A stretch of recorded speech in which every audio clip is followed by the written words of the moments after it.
Prime Minister Modi, French President Macron hold bilateral talks in Paris. Big defense deals inked. Prime Minister attends Bastille Day celebrations as a guest of honor. Ajit Pawar becomes Finance Minister of Maharashtra. 2 ministries from the Shinde camp given to Ajit faction. They get some of the prime portfolios.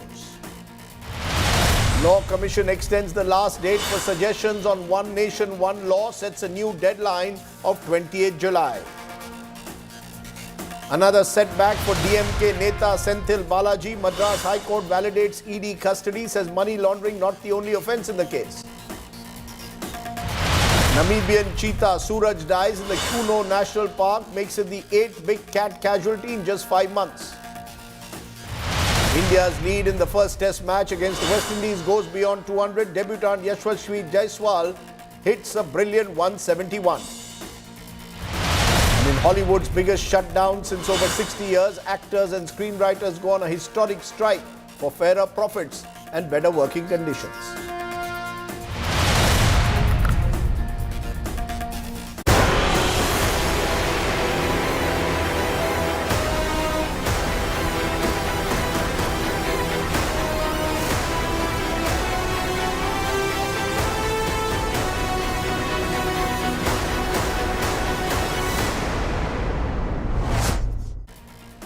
But our top story tonight, the floods in Delhi that have really set the city back. The water level of the Yamuna River, the good news, has decreased to 208.4 meters from yesterday's 208.66. But it's still over the danger mark, and the water has continued to enter several parts of northeast Delhi, including areas near the Supreme Court today. 3 people drowned while swimming in the flood waters. The Met Department has forecast rains in the hill states, Delhi and Haryana, over the weekend, which could mean it might take more time to clear out the waters. Which areas of Delhi are affected? What does this mean for the national capital? It's our top story again tonight.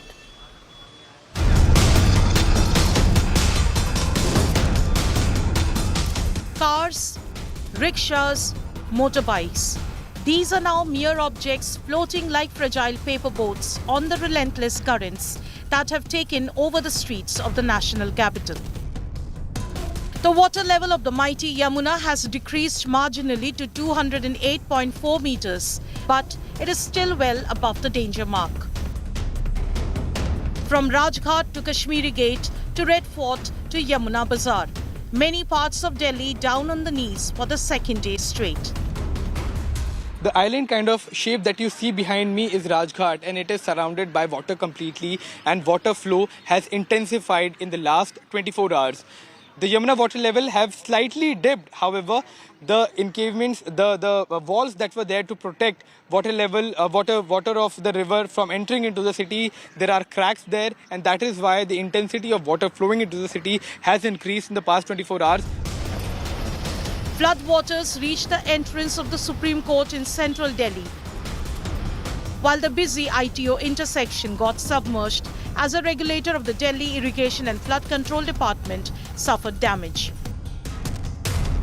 As a resident of the national capital, you understand how important ITO is.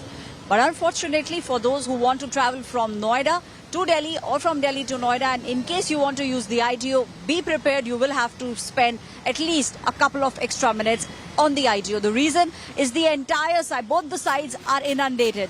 There are also chances of your vehicle getting stranded. Just in case you are on a two-wheeler, be extremely careful. Several buses and trucks were left stranded in Kashmiri Gate, where city's biggest bus terminal is located, an area that is usually bustling with buses and passengers. And similar was the situation at the historic Red Fort. Normal life in Delhi has been thrown out of gear as rising waters of the Yamuna invaded homes, markets, thoroughfares, tourist spots. The next few days are critical. Even if Yamuna's level comes down, the water that has already entered the city may take time to clear out. Bureau Report, India Today. Now, a lot of people across the country believe the entire Delhi is underwater. Not true. certain parts of Delhi, especially the north and the east part, what we call Yamuna Par in particular, has been the worst affected. Take a look at those areas. Civil Lines, Yamuna Bazaar, Kashmiri Gate, ISBT, yes, the area around Red Fort, Rajghat, Majnu Ka Tila, Batla House, Sarita Vihar, Khajuri Khas, Sonia Vihar, Kirari, Kingsway Camp, GTB Nagar. Effectively, East and North Delhi has been affected. If you're living like me in South Delhi, you're not affected. Remember, Delhi itself has not seen rain. The water has flown in from Himachal through Haryana. The fact also is, politics has erupted over these floods in Delhi. The State Minister Saurabh Bhardwaj now complaining to the LG VK Saxena that officers did not respond to his calls for help last night when a barrage was seen to be collapsing. The LG rejected the charge. All of this happening in front of the media. The spat was over a Delhi Jal Board regulator, that collapsed last night, sending more river water in the city. Listen in. Sir एक निवेदन है छोटा सा sir रात को भी मैंने कई ऑफिसर से स्पेसिफिकली रिक्वेस्ट की कि एनडीआरएफ को बुलाइए बट सर वो माने नहीं रात को अब आई है एनडीआरएफ थैंक यू है बट सर रात को आ जाती तो बेहतर हो जाता सर अश्विनी जी को मैंने कहा ग्रुप पे लिखा सीएस साहब भी थे उस पे सर थोड़ी सी मदद हो जाती सर मैं सौरभ जी ये कहना चाहूँगा कि ये समय नहीं है कि हम किसी के ऊपर ब्लेम करें या कुछ और टिप्पणी करें इस वक्त हमें टीम वर्क करने की ज़रूरत है कहने के लिए मैं भी बहुत सारी चीज़ें कह सकता हूँ लेकिन उसकी ज़रूरत नहीं है हमें इस वक्त ये देखना है कि हमारे लोगों को कोई तकलीफ नहीं हो और जो प्रॉब्लम हमारे सामने है हम उसको सॉल्व करें ये सारी चीज़ें बात को हो सकती हैं हमें इतना समझना चाहिए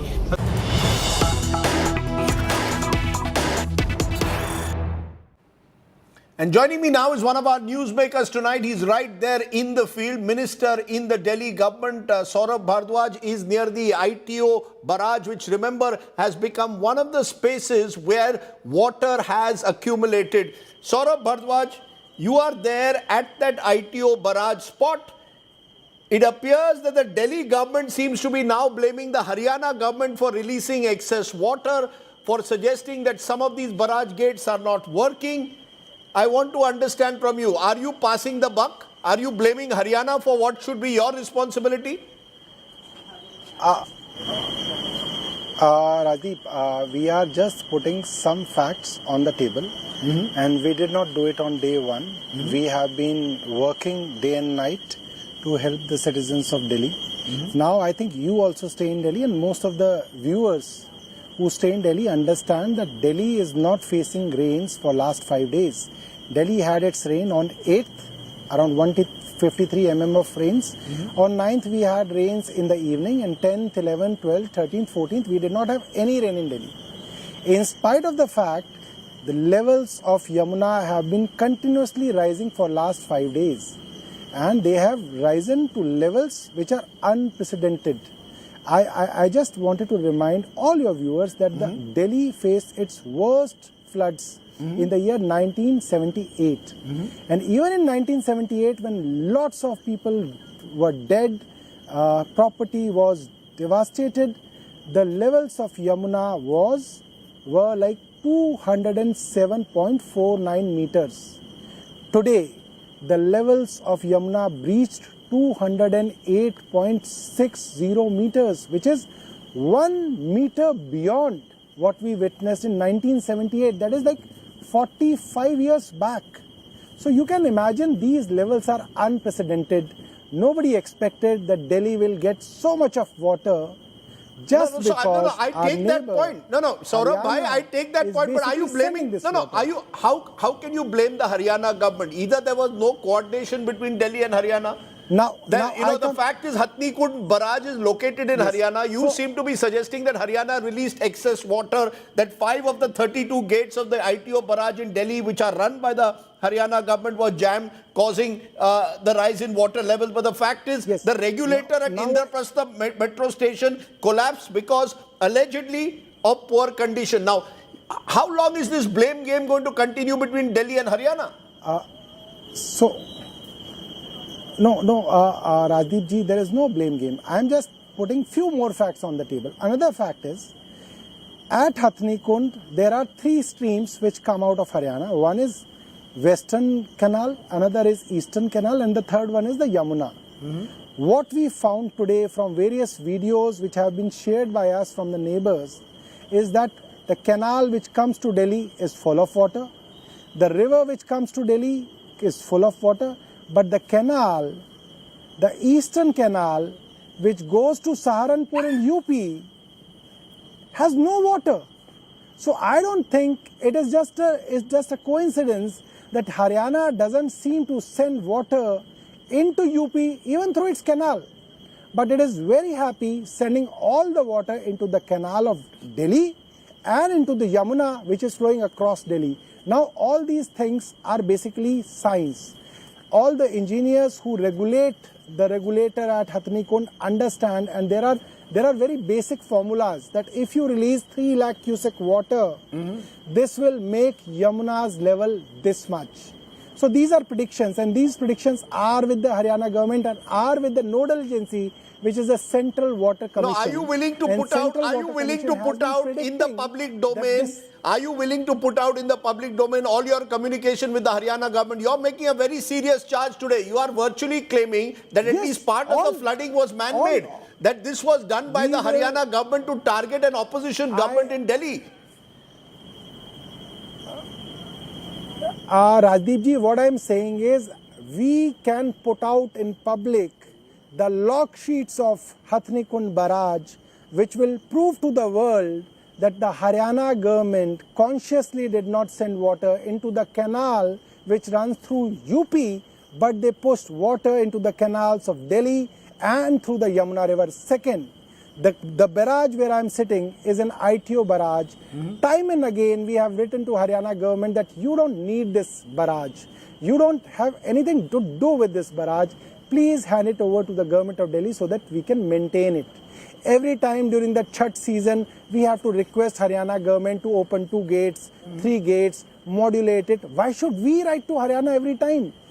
We want to maintain it ourselves. It's a very simple thing. No, you want to maintain it yourself, but did you, just a minute, you say you want to maintain the barrages. Okay, you want to maintain the barrages in ITO. For our viewers outside Delhi, ITO is in the heart of Delhi, and this is the area in and around leading up to Red Fort, which has been flooded in the last few days. But the question therefore is, you want to maintain it, Saurabh Bhardwaj, but isn't it a fact that the regulator at the Indraprastha metro station, which had not been used or maintained for several years, collapsed because of the poor condition, and this is what caused the flooding ITO, Red Fort and surrounding areas? Can you take responsibility for that or not? Yes. So let me tell this. No, Rajdeep, I would invite you personally to come and visit the regulator. The regulator is almost new. The plates being used are not at all rusted. They are well maintained, well painted, and you can make out from the condition of the regulator that it was a very healthy regulator, well maintained, and we are maintaining 17 regulators. But you have to understand this, Rajdeep, that Haryana, this retention of water between Wazirabad and this ITO barrage, we are not creating a dam. We don't have a dam. It is a small, it is just a barrage, and these are just gates. If you are, so I'll just tell you few how did the regulator collapse? What is happening? How did the regulator collapse if it is brand new? So I'm telling you, yes, I'm telling you, 3 lakh cubic water is entering Delhi from Wazirabad, and 2.25 lakh cubic water is leaving from ITO. So you can understand that in Delhi, we are retaining a lot of water because these ITO barrage gates are closed. And obviously there are some more hindrances because, RRTS is constructing, few bridges across Okhla, and similarly a Barapula bridge is being constructed, which is also creating some obstructions. So what I'm saying is Delhi is retaining a lot of water, and when you retain 75,000 cubics, that means 75,000 cubic feet water per second, it is not a dam. You cannot retain it. So it puts a lot of pressure on our regulators. And this regulator, which is nearest to ITO, could not bear this pressure because Delhi is not made. Delhi has never been designed to handle such kind of pressures coming from Yamuna. That's why, that regulator got breached. Is it then a wake-up call? No, but then is it a Saurabh bhai, is it a wake-up call? Is it a wake-up call for you? Prevention, ensuring better coordination, are these all wake-up calls? Because the citizen has suffered. The citizen is not interested whether it was Haryana or whether it was controlled by Haryana or Delhi. The citizen wants to know, why is it that even when Delhi was not experiencing rainfall, the streets were flooded? Why did that water come in? Is there going to be now at least an attempt made to ensure this doesn't happen again? I think, Rajdeep, this is very difficult to say because this is very unprecedented. You cannot create thousands of crores worth of regulators just because there can be rains after 45 years, and that too not in Delhi, that too somewhere in the northern India. You cannot put thousands of crores into that. So Delhi is designed for the optimal or the regular situations of rain and the regular situations of Yamuna.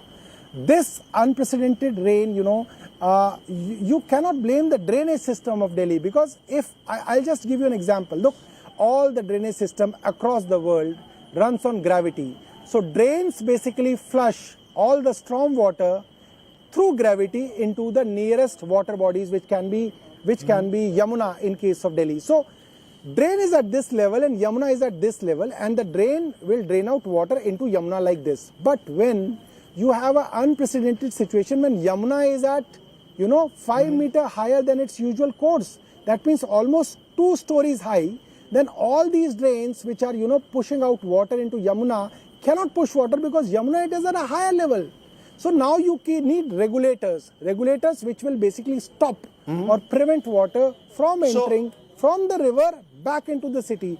And that's how, because there is so much of pressure on regulators, unprecedented. I am presuming though breached. Okay, I am presuming though that the worst is over.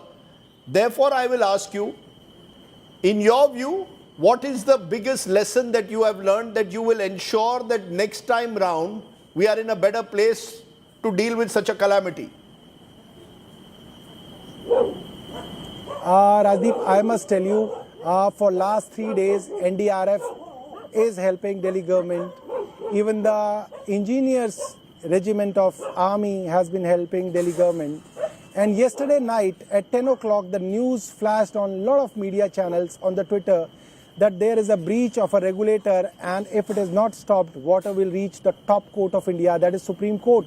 Water will reach Luton's Delhi, and it is a very sensitive area. It is a pride of our country.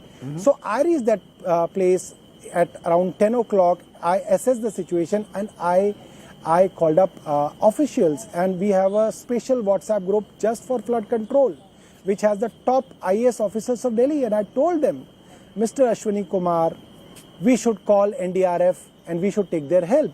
At 11 o'clock, then Atishi tells, yes, if NDRF cannot come, we should call Army's engineer regiment. They are more skilled. They are more, they understand how to handle disasters.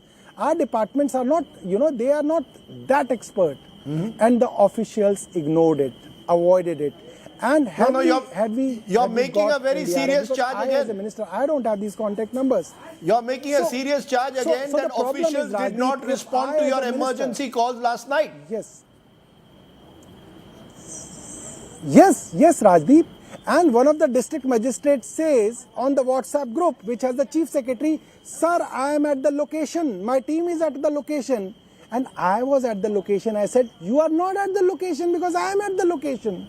So district magistrate is telling a lie on a WhatsApp group saying that she is at a location and she knows what situation is, although they did not know. None of the IAS officers were there in the night.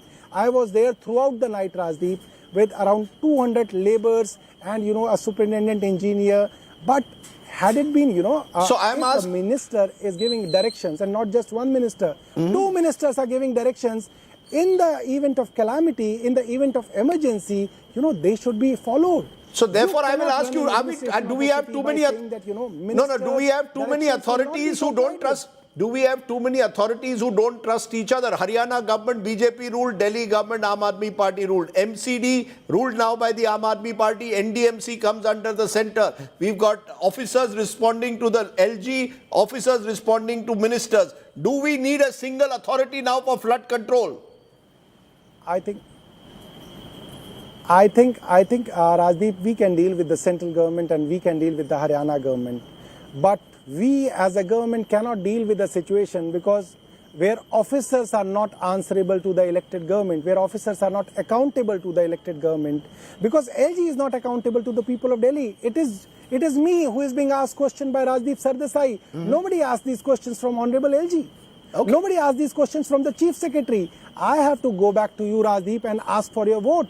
So they should be accountable to me, the government. Okay. That's what we need, This ordinance has basically, has created havoc in the administrative system of Delhi. Okay, that's of course the other big issue. We will debate that in the days ahead, particularly when Parliament is set up. But Saurabh Bhardwaj, you've joined us from ground zero near the ITO barrage. As I said, I hope the situation gets better soon. But thank you so much for joining me here and giving us your side of the story. Thank you. Thank you.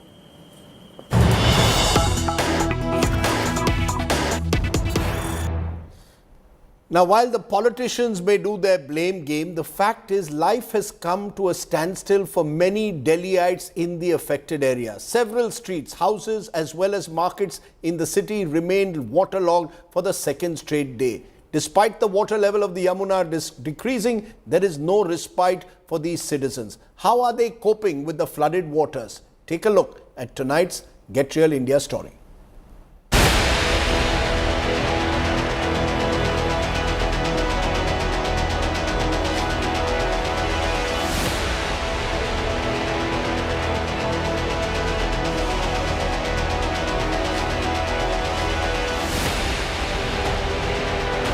Yamuna's water levels are coming down, but several areas in the national capital remain heavily waterlogged, impairing normal life and traffic movement.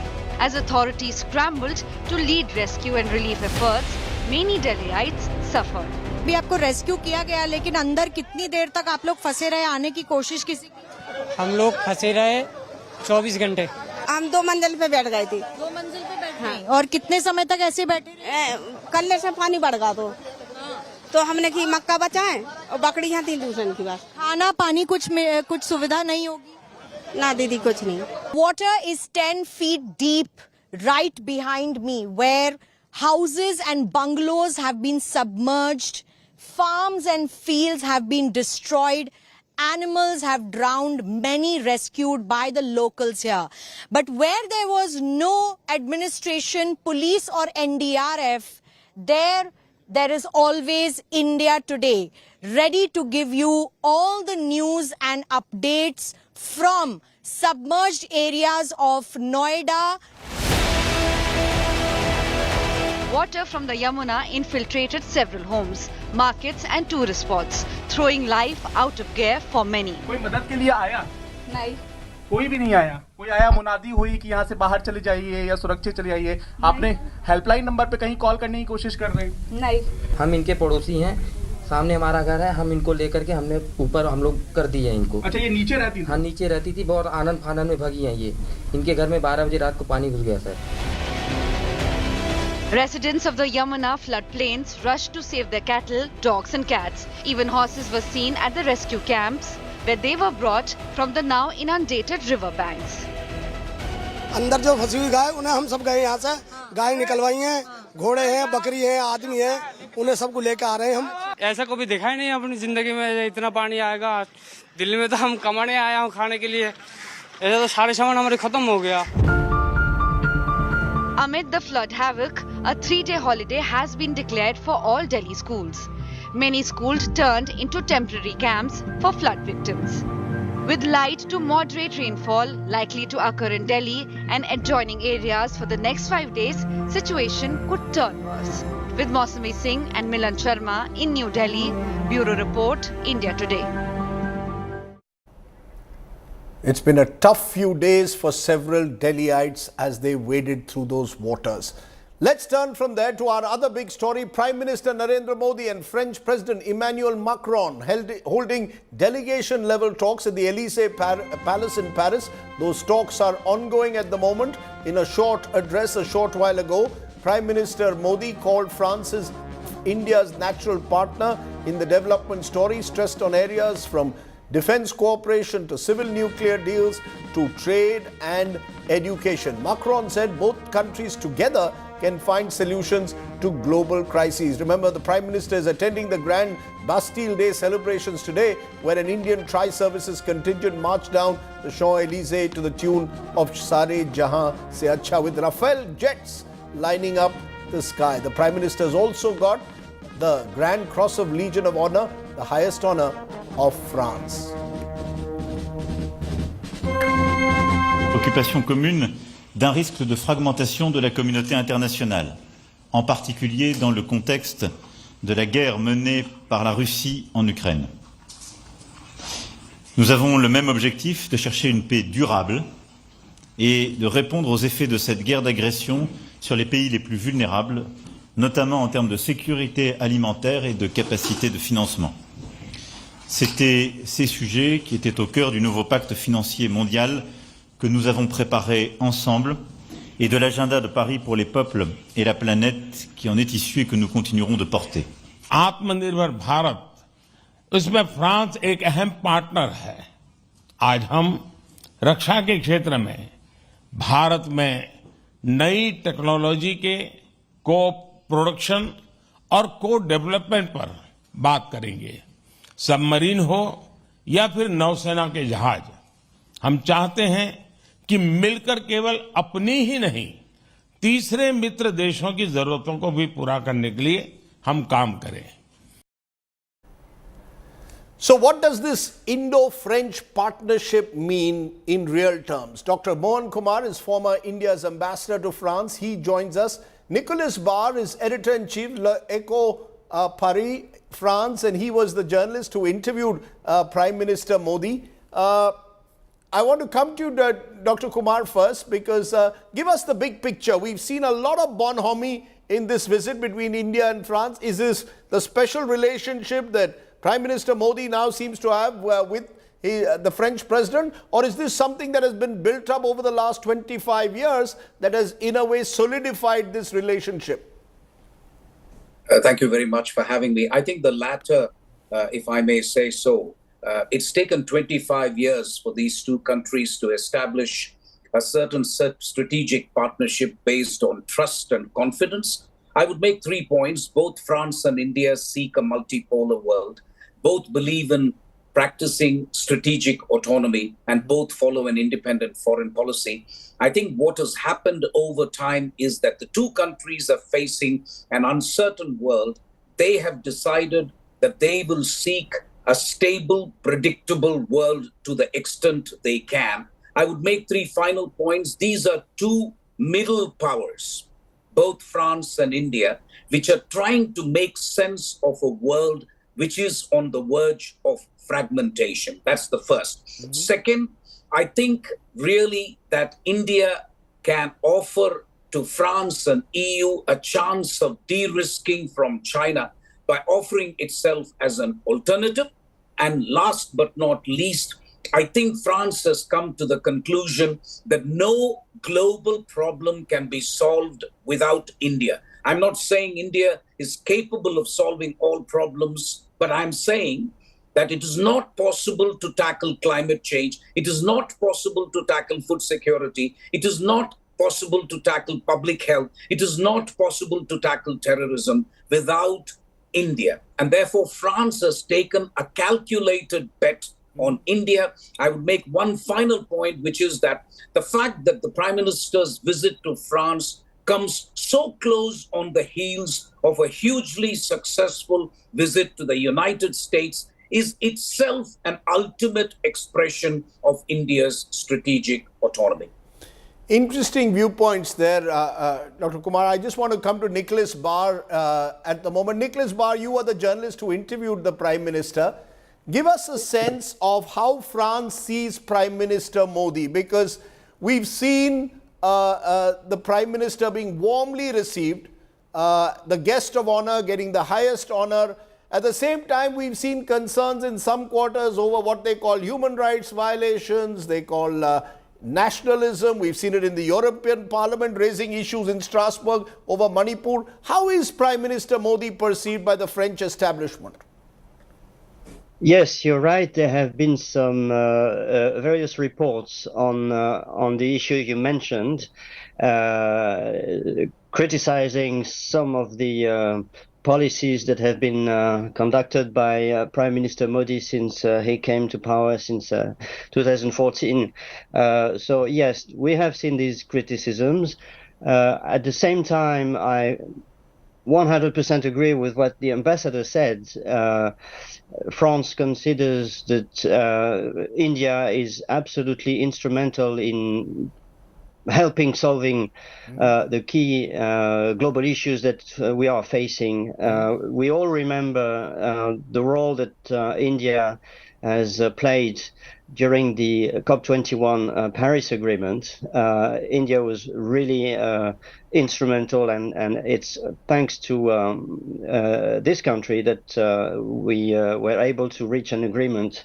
And another thing is that we share the same, more or less the same views on strategic autonomy. That's something President Macron in particular has been insisting on, that France, among European countries, is the one that stresses more on the need to for Europe and for our country, for France, to reach that strategic autonomy. And that's an idea or a line that India is also following. That so yes, there are questions on the current Indian leadership, but I mean what is more important probably is that we have to have this strategic dialogue, and that India is a critical partner in the world, and of course in the Asia-Pacific region in particular, where France has strong interests as well.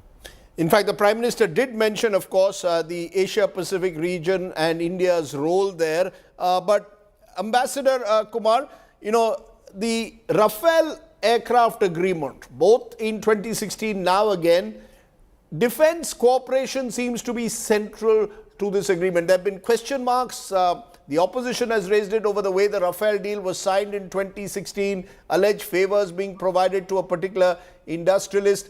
But do you get a sense that defense cooperation in particular is in a sense central to this relationship because of the nature of the Indo-French cooperation at the moment over these aircraft deals? I think the Franco-Indian relationship rests on a tripod, which is defense, security, and nuclear. Defense, nuclear, and space, So these three are the central elements of the relationship.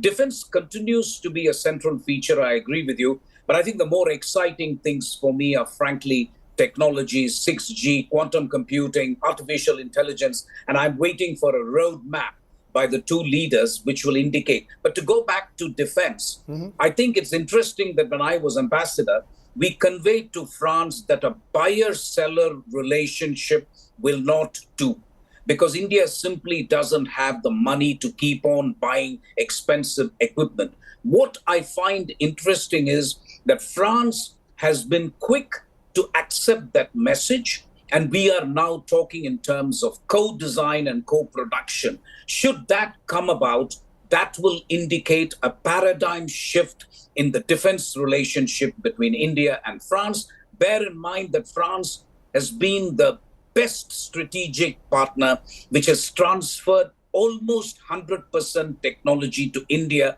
whether it is the Uragan engines, which were called Tufani, whether it is the Alouette engine, which was called Chetak, whether it is the Mirage, or now we are talking of Safran getting in touch with HAL and making engines. So it's been an incremental trajectory in which France has consistently, over time, stood by India and tried to take into account our needs in defense. Secondly, They have done it without an on-again, off-again relationship. Third, they have been sensitive to our feelings that, okay, if we don't want something to be supplied to Pakistan, France has taken that substantially into account. So I cannot think of a more trusted strategic partnership than the one between France and India. So you're saying it's not a one-sided transactional relationship. Am I correct? You're absolutely right. It is not, because it used to be a buyer-seller relationship 6 years ago when I was ambassador. And even then there was substantial transfer of technology. But I am putting it to you that the key thing to observe in this visit is a paradigmatic shift in the attitude of France, that they will transfer substantial technology and try to make it in India, not just for India, but for third countries. You know, Nicholas Barr, there's also the people-to-people contact. Very interestingly, yesterday the Prime Minister announced that UPI, our digital transactions, will be available if you travel to the Eiffel Tower and, you know, at the Eiffel Tower. My concern is Indians complain we don't get Schengen visas quickly enough, particularly post-COVID. But at a people-to-people level, do you see this relationship developing in various ways, or do you see it as primarily strategic and the rest will happen over time? Well, of course, it's more strategic than the rest, but and I agree with what the ambassador said on defense. I would add one thing. The ambassador mentioned nuclear, and that's an area where the French, you know, on defense, they have been cooperating fully and with really a lot of transfers of technology and a lot of two-ways cooperation. On nuclear, there's some frustration on the French side that we've been discussing the establishment of nuclear plants for like 15 years, and this project is, I mean, it's very difficult to move forward. Right. So we were expecting that with this visit, things would probably move forward. It's still difficult, and so that's one point where there's a little frustration. But on the rest, on defense in particular, it's amazing how the cooperation is going on. For example, Airbus will transfer the production of military aircrafts, you know, of transport aircraft that will, it's called C-295, sorry, and very soon these aircraft, these military aircraft, will be manufactured in 100% in India. And there are several other examples like that with Dassault, of course, but also with another company called Safran. Right. So there's a really deep will on the French side to go ahead, transfer some technology and produce these equipments in India. Right, Nicholas, I'm going to have to leave it there, but it's wonderful to know that the relationship now exists on multiple levels and has become stronger over time. I appreciate you joining us there, and also Ambassador Kumar, thank you very much for giving us, our viewers, a sense of why the French matter, the French connection. Okay, let's turn from there to the other big story of the day, because carrying a billion dreams, India has shot for the moon yet again. ISRO launched its third lunar mission. The Chandrayaan-3 lifted off at 2:35 p.m. with an orbiter lander and a rover from Sriharikota. It's expected to land on the moon around 23rd of August or 24th. If successful, India will join an exclusive club of just 3 other countries that have managed a soft landing on the moon. Take a look. Plus 5 seconds. 2, 1, 0. India shoots for the moon, carrying hopes of billions of Indians. Bahubali rocket LVM-3 rocket lifted off with Chandrayaan-3, aiming to land a rover on the moon's surface. The takeoff was picture perfect, every technical milestone achieved. यह भीमकाय rocket आसमान को चीरते हुए अपनी भयानक दहाड़ से चारों ओर कंपन उत्पन्न कर रहा है. And as Chandrayaan-3 separated from the rocket, scientists and space enthusiasts gathered to witness history and broke into applause. We are excited, elated by the success of this because it was so much important for us to put it first in the orbit. Without that, there is no further travel to moon possible. So that way, it is really exciting for us. The spacecraft will take about 2 weeks or more now to enter lunar orbit, aiming to be the first to land near little explored south pole of the moon. The journey is estimated to take more than 40 days, with the spacecraft potentially reaching the moon around August 23rd or 24th. It was perfect, and all the propulsion stages worked very nicely, and the intended orbit also was achieved, and it was a perfect mission. If ISRO pulls this mission off successfully, India will join an exclusive list of just 3 other countries that have managed a soft landing on the moon: US, former Soviet Union, and most recently, China. It's a moment of glory for India, also a moment of glory for you and I, all of us who have been part of the history in the making. And while Team ISRO has done the entire country proud, India has reaffirmed its leading role as a global player. India's second lunar mission was launched in July 2019, but it was only partially successful. Even today, its orbiter continues to circle and study the moon. But the lander rover failed, crash landing during touchdown. Chandrayaan 3 comes 13 years after the first moon mission in 2008. With Pramod Madhav and Nagarjun Dwarkanath in Sriharikota, Bureau Report, India Today. Fingers crossed, India on the moon. Let's take a break. When we return, we'll turn to the man who's over the moon, India's latest cricket star, from selling pani puri on the Maidans of Mumbai. He is a Test Centurion debutant. We'll tell you the story of Yashasvi Jaiswal.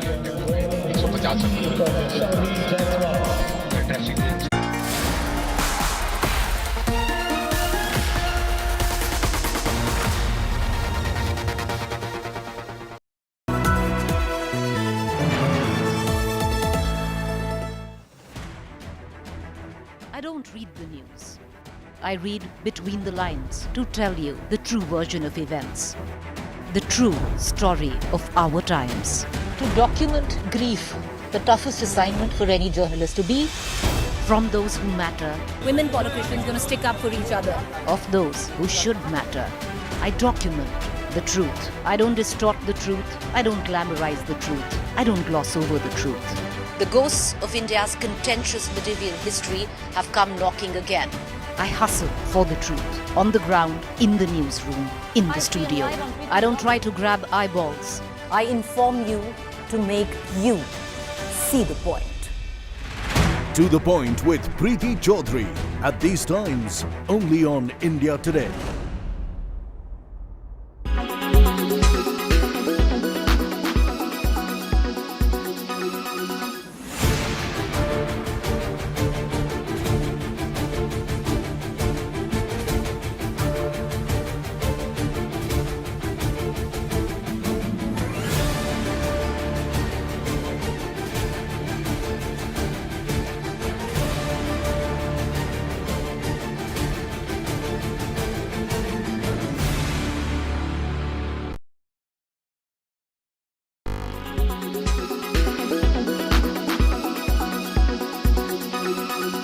Make your media plan smarter with India Today Live TV on your connected devices.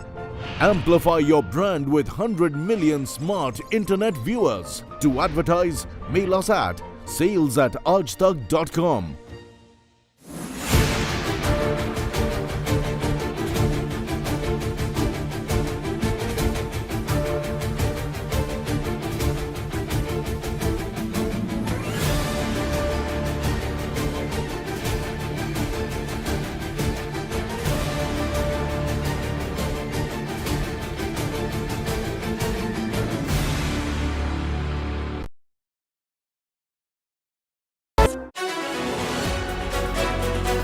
From the miracle of 1983 to becoming the first-time host in 1987. Skip aside by Julie Blair and his own the More versus Miadad of 1992 to the Prasad versus Amir Sohail of 1996.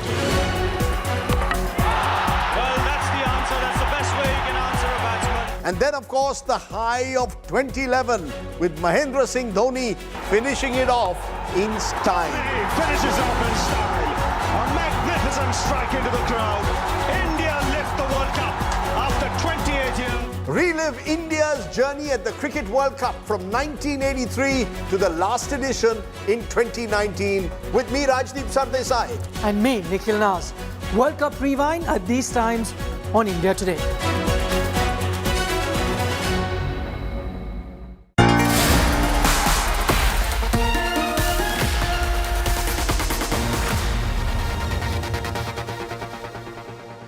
Welcome back. Let's turn to tonight's Good News Today story, and it's a great Indian story. A few years ago, Yashasvi Jaiswal was selling pani puri on the Maidans of Mumbai to make his ends meet and staying in a tent. Yesterday, he became the second highest run scorer for India on his test debut. Yashasvi has beaten all the odds to become one of the finest talents in Indian cricket. His father wanted him to get a double ton, but he departed for a magnificent 171 today. This is a special journey to glory. A century on debut for the boy whose story and challenges in life have been like no one else's. He's now the youngest Indian opener to score a century on test debut and the first one to do it overseas.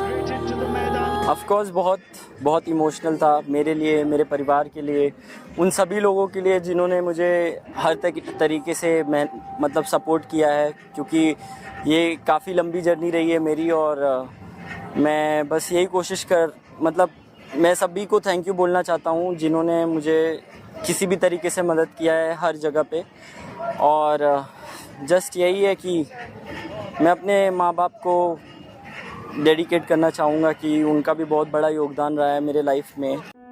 His age, his trying circumstances and his family's weak financial position did not stop a young Yashasvi Jaiswal from dreaming big.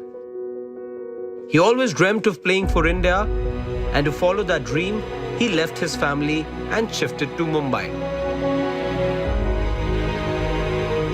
He moved in with his uncle, who had a small ramshackle in Worli, but soon had to look for another place to stay. It's not easy to live in small house with 3-4 people. They were like, you have to work. If you don't work, you can't stay there. After when I went for the practice, I get tired. They said like, you can't do anything, you can't live here. Then I was like, where will I go? He was asked to move out as there wasn't enough space to accommodate him. And just when life's challenges started to get harder for him, he found his guardian angel in Coach Jwala Singh. Then one day I just met Jwala sir. That day my life has changed. What I cannot afford, my family cannot afford, but he just took me up and he did everything for me, and he's my God. Yashasvi's father proudly runs a small paint shop in UP's Badohi as his 21-year-old son dazzles on the big stage. बस यही कि हमारे बहुत खुशी है, हमारे पूरे परिवार में बहुत खुशी है और सूर्यावत जनपद खुश है, पूरी भदोही जिला खुश है, सब एक दूसरे को बधाइयाँ दे रहे हैं। Yashasvi's struggles have started to reap dividends, and given his talent, the world is his oyster. Sports Bureau, India Today. As I said, wonderful Indian story, and I hope that he goes from strength to strength. The other story, of course, that has made us happy this Friday night is what's happening in space with a new chapter in India's space odyssey. As I said earlier, the successful launch of Chandrayaan-3 has scripted history for India's moon mission. Fingers crossed as we caught this light moment between the teams, behind the team's spacecraft launch. We leave you with the visuals of our remarkable scientists who over the years have done India proud. Thanks for watching. Stay well, stay safe. Good night, Shubhratri, Jai Hind, Namaskar. Because of shortage of time. Yes, sir. I take this opportunity to thank all the mission executives because mission.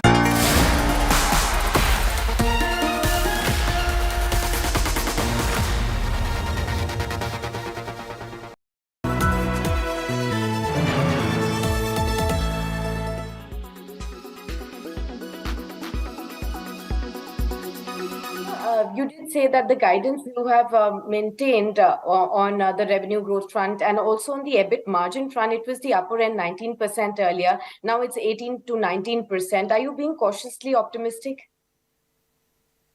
We are being realistic.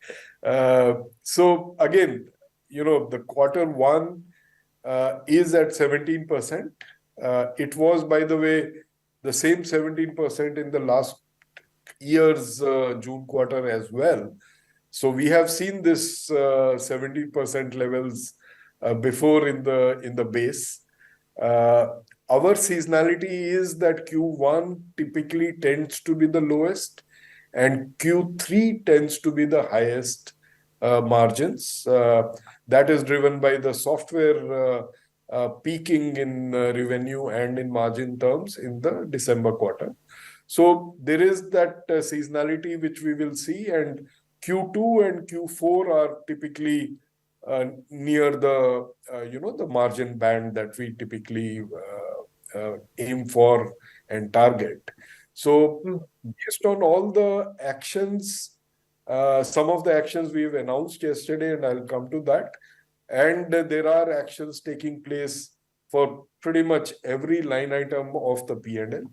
So based on those actions, we remain confident that we will be back to the 18 to 19%.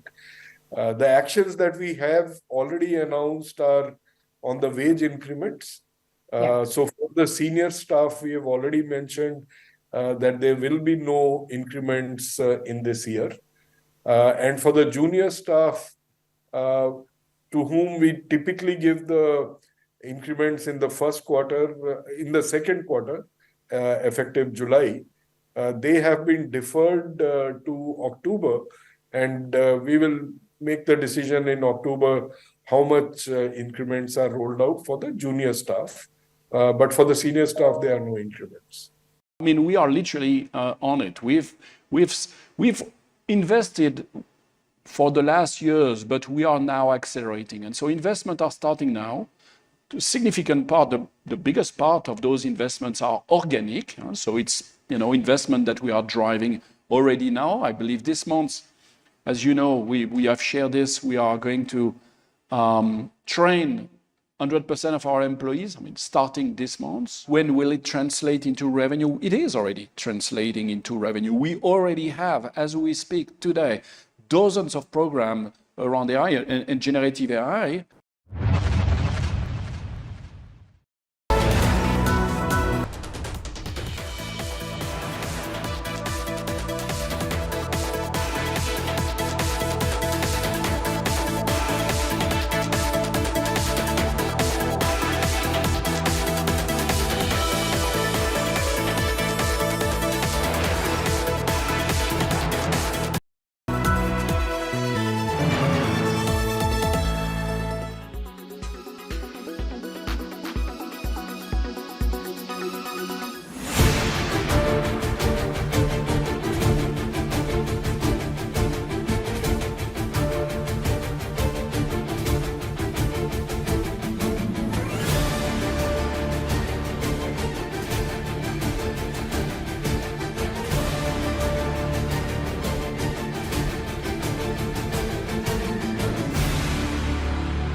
Forecast now. Delhi, maximum 38 and minimum 27 degrees.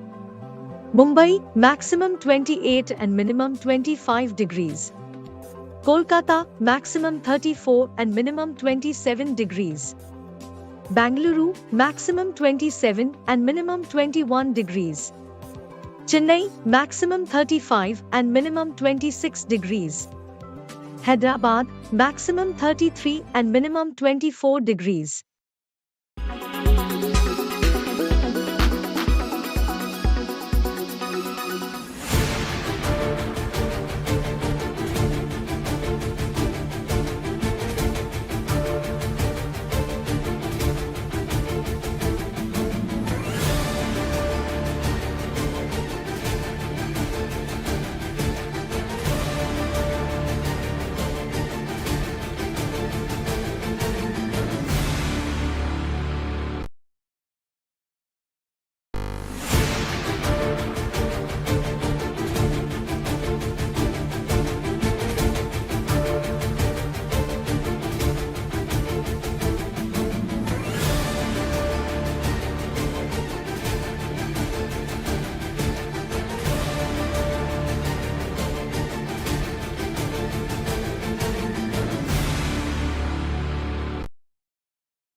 From the miracle of 1983 to becoming the first-time host in 1987. The More versus Miadad of 1992 to the Prasad versus Amir Sohail of 1996.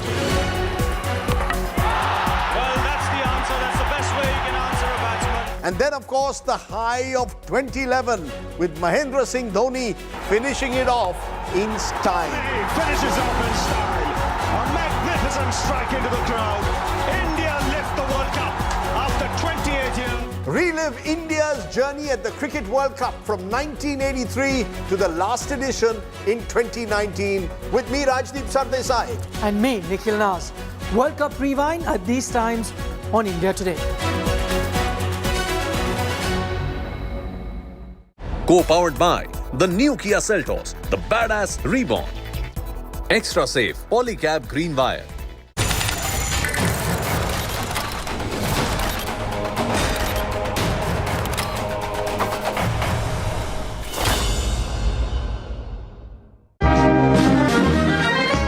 Prime Minister Modi graces Bastille Day parade. Modi, Macron, Bonhomie on stage. IAF Rafales roar at Bastille Day Flypast. Indian tri-contingent garnered attention.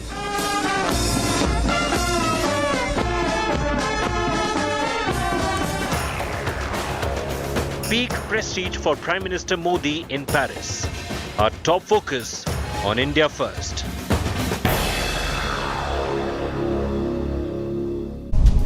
Hello and welcome to an India Today special broadcast from Paris in France. I'm Gaurav Sawant. Today is Bastille Day and Prime Minister Narendra Modi was the guest of honor at the Bastille Day parade.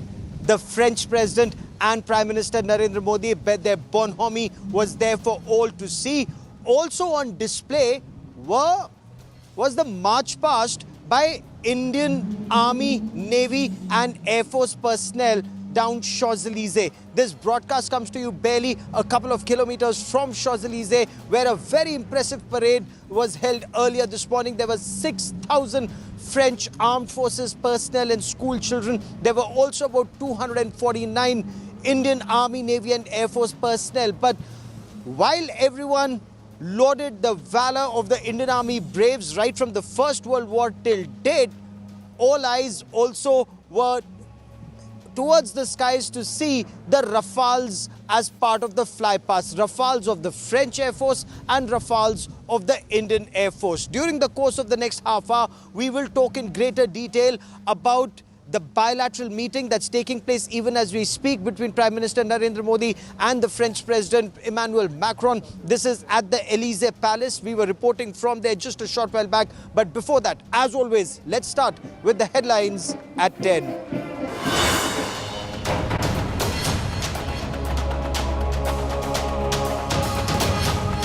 Chandrayaan-3 blasts off to the moon, successfully enters orbit. The spacecraft will make a lunar landing in 40 days.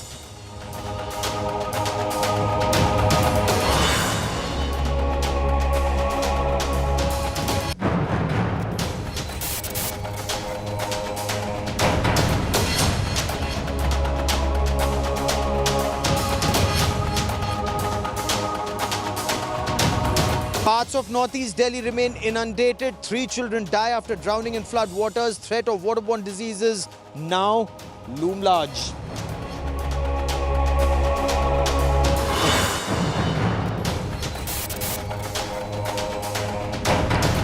Ajit Pawar becomes the finance minister of Maharashtra. 2 ministries from the Shinde camp given to the Ajit faction.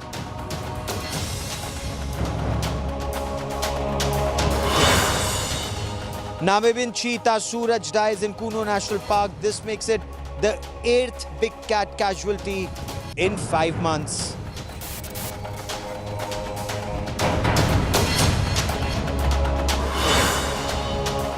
In Hollywood's biggest shutdown in the past 60 years, actors and screenwriters go on a historic strike for fairer profits and better work conditions.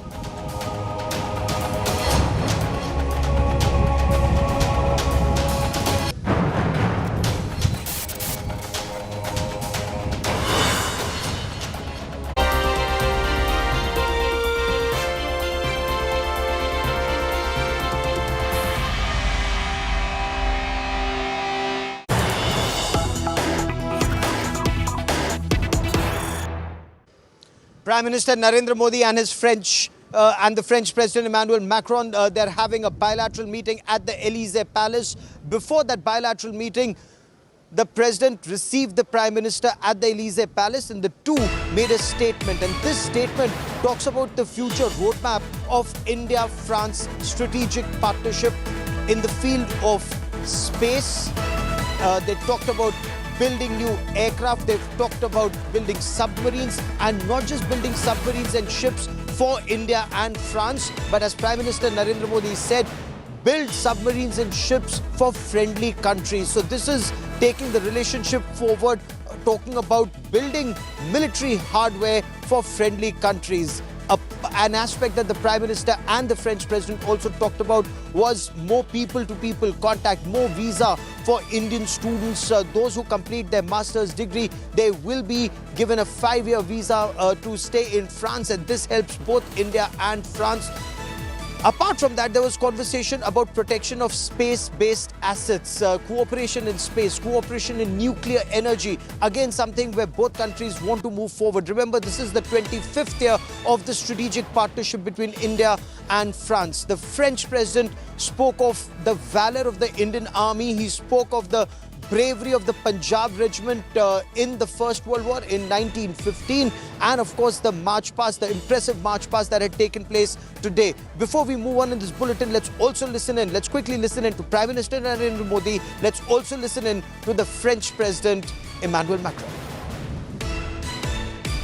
आत्मनिर्भर भारत, इसमें France एक अहम partner है. आज हम रक्षा के क्षेत्र में भारत में नई टेक्नोलॉजी के को प्रोडक्शन और को डेवलपमेंट पर बात करेंगे.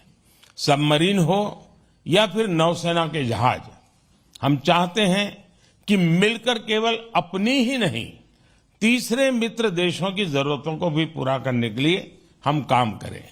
अंतरिक्ष के क्षेत्र में भारत और फ्रांस का पुराना और गहरा सहयोग है. सैटेलाइट लॉन्च सर्विसेज, समुद्र और धरती के तापमान और वातावरण को मॉनिटर करने के लिए तृष्णा सैटेलाइट बनाने का काम शामिल है.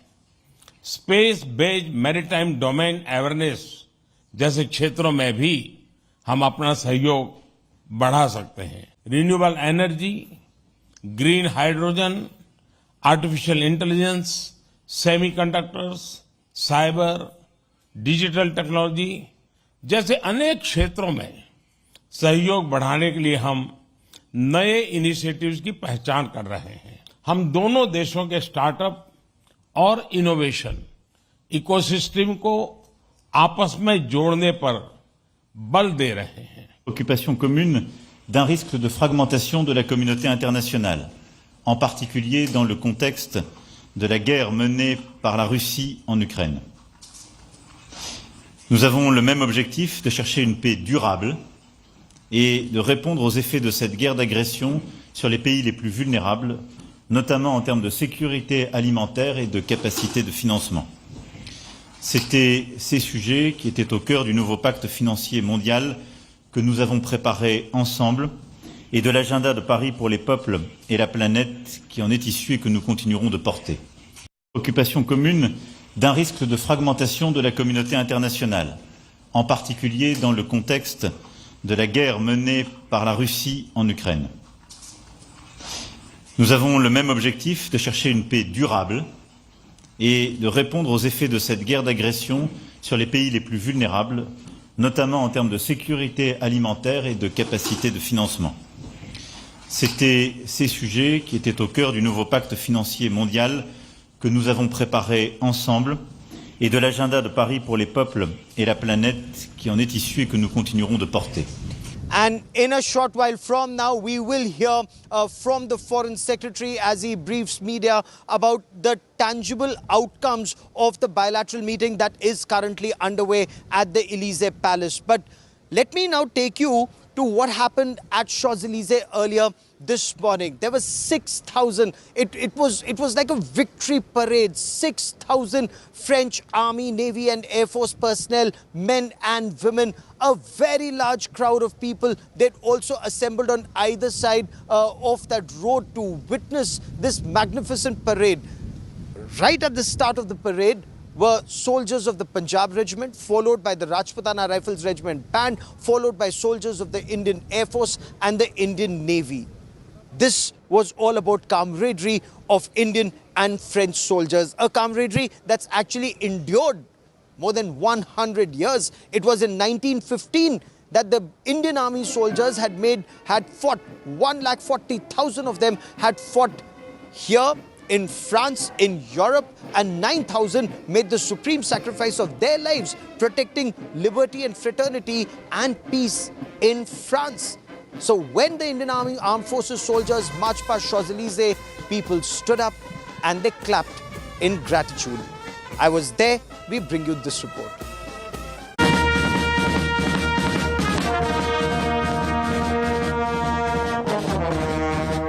The resounding beats of pipes and drums. India's tri-services marched down the famous three-lined Champs-Élysées in Paris.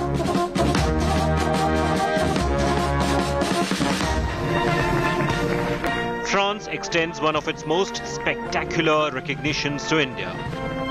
Prime Minister Narendra Modi, the guest of honor on the Bastille Day parade, an annual event that symbolically marks the birth of the modern French Republic back in 1789.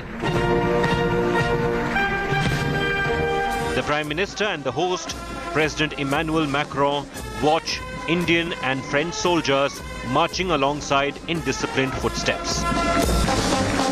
India's 269-member tri-services contingent in all its splendor. Their steps echoing a centuries-old legacy, transcending borders and cultures.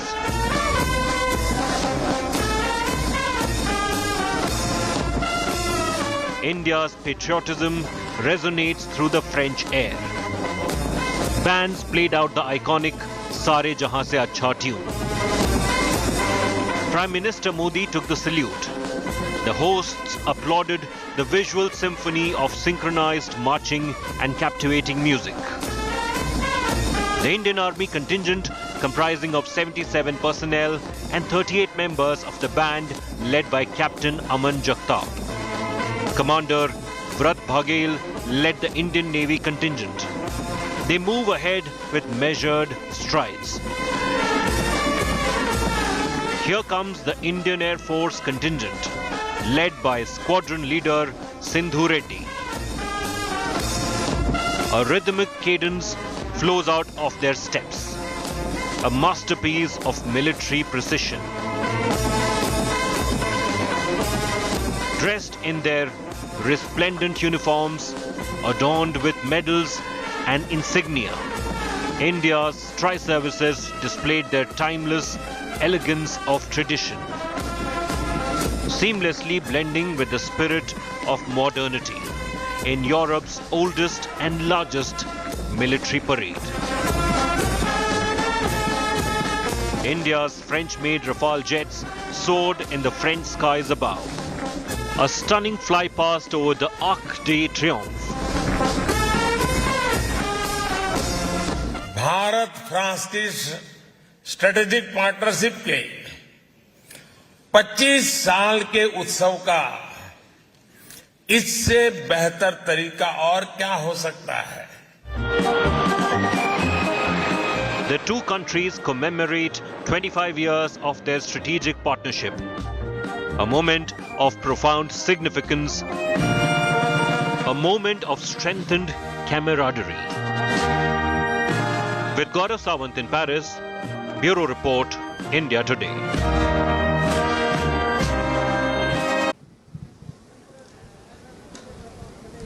And I quickly want to cut across to India Today's Neha Suryavanshi, who joins me for more on this story. Neha, you and I were reporting from Champs-Elysees earlier this morning, and this was quite a parade.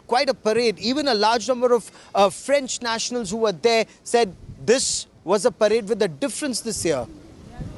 Exactly, Gaurav. The parade was fantastic. The feeling was fantabulous, and everyone was excited. And the pride which Indian diaspora and Indian people who are residing in Paris and all across the France, their excitement was next level. Someone has to be here to see the excitement which was going, which was running in the veins of Indians when they were seeing their troops marching shoulder to shoulder with French soldiers here in Champs-Elysees. And not only Indian soldiers, people from different countries came to Paris just to see Prime Minister Narendra Modi. Even yesterday when he addressed the Indian community at the community center where he addressed the Indian community, and also when Indian Rafale fighter jets, when they flew in the sky, and you should be, someone has to be here to see the cheer which echoes the ground, which echoes the full Champs-Elysees, and someone needs to be here. Everything was so fantastic, next to perfection.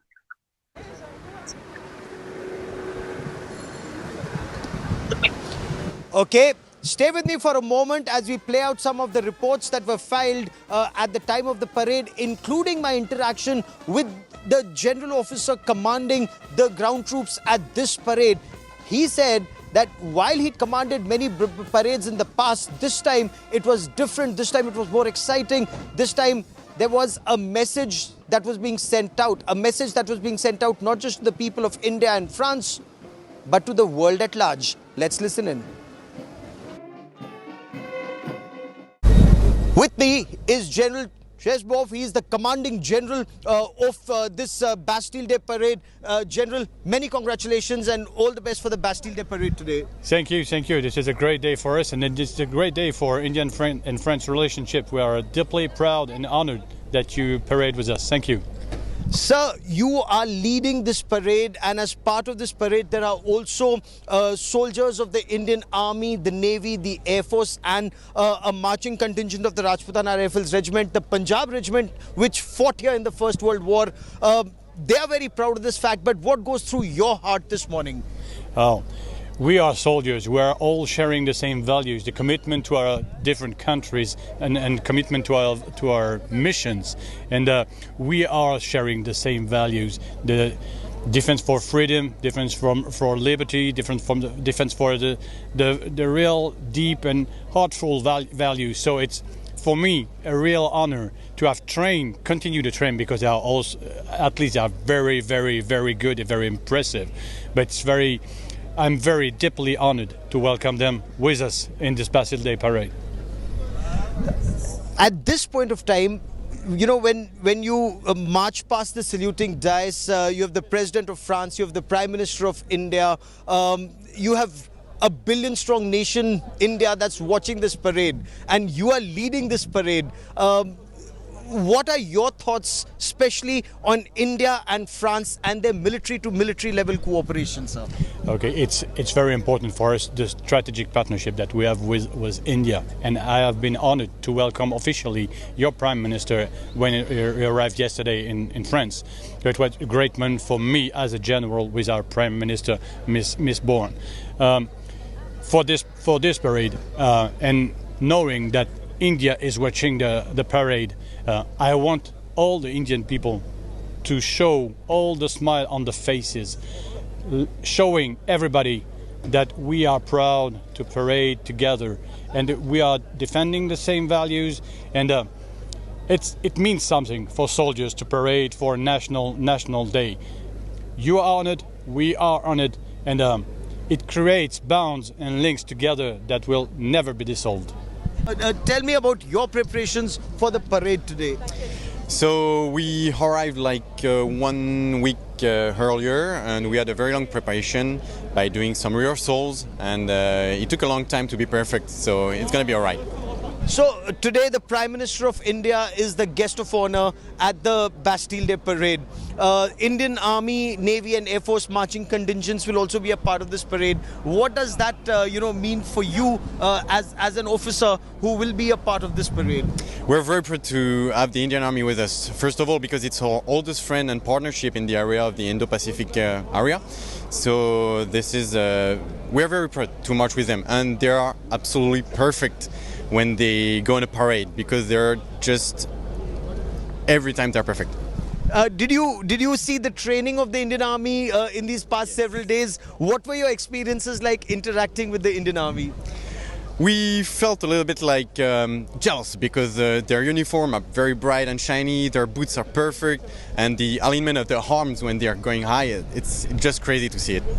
It's perfection. There's another announcement that Prime Minister Narendra Modi made, which actually is making headlines more in India than in France.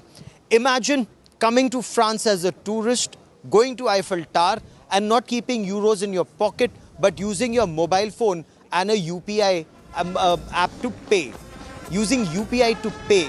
Now, the Prime Minister says India is in talks with France to make this happen. How soon will this happen? Well, that remains to be seen. But this would actually show that the currency, the cooperation is being taken altogether to a new level.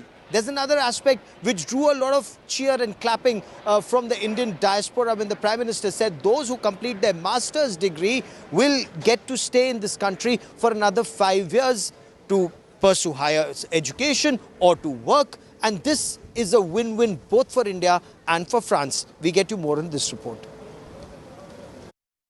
France में भारत के UPI के उपयोग को लेकर भी समझौता हो गया है. The applause followed by another teaser from the Prime Minister. अब मैं तो समझौता करके चला जाऊंगा, आगे बढ़ाने का काम आपका है. There was still more, a gauntlet thrown for the NRIs in France. साथियों, आने वाले दिनों में इसकी शुरुआत आईफेल टावर से की जाएगी.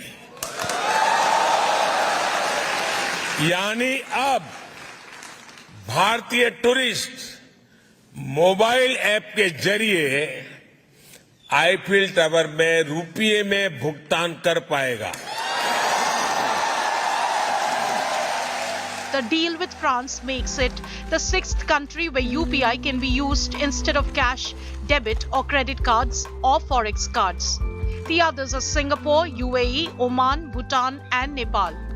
Other countries like Malaysia, Saudi Arabia and UK and several in Southeast Asia allow remittances via UPI. NPCI is also in talks with other countries in North America, Europe and West Asia to extend UPI services. Although UPI in France will open up huge possibilities in the way Indians can spend, there will be no need to carry cash to spend. Just like international debit cards, users can make the UPI payments in the foreign currency from their Indian bank. An MOU was signed with French secure online payment system Lyra last year. The Prime Minister also had this challenge for the NRI community in France. और मैं आपको भी चुनौती देता हूं कि अगली बार आप भारत में आए तो जेब में एक भी पैसा लिए बिना निकलिए घर से। खाली जेब, सिर्फ मोबाइल फोन पर यूपीआई ऐप को डाउनलोड करके रख लीजिए। आप पूरा हिंदुस्तान घूम करके आएंगे, एक नए पैसे कैश की जरूरत के बिना आप अपना गुजारा कर सकते हैं।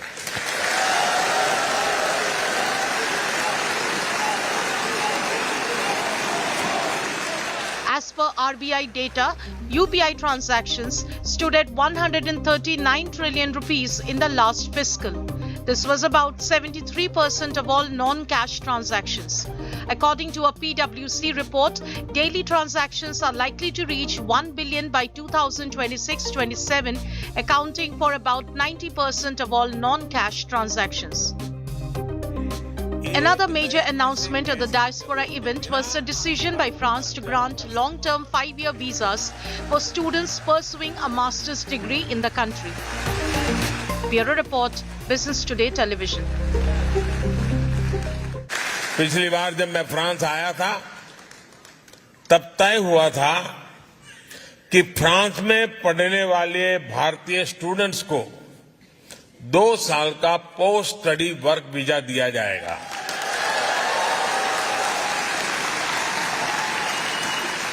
अब ये भी निर्णय लिया गया है कि फ्रांस में मास्टर्स करने वाले भारतीयों को 5 साल का long term post study visa दिया जाएगा। I once again want to bring in Neha into this conversation. Neha, both these aspects, very exciting, coming to France with your mobile phone and using UPI app to make payment. I mean, it just sounds too good to be true. But what were the reactions that you picked up, both on UPI app and on long-term visa here?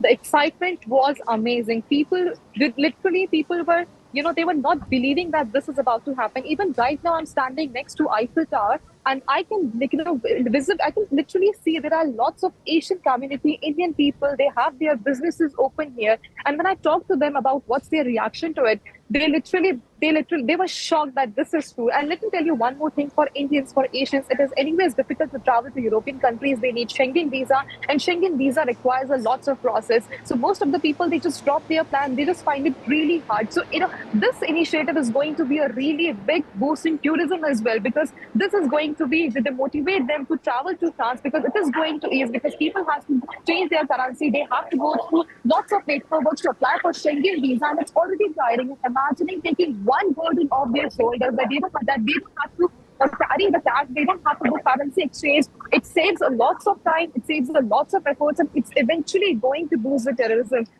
It's eventually going to boost the tourism in France, and the reactions was extraordinary. Right now, next to the Eiffel Towers, there are lots of restaurants, and people, they are literally waiting for the day when it's actually going to happen.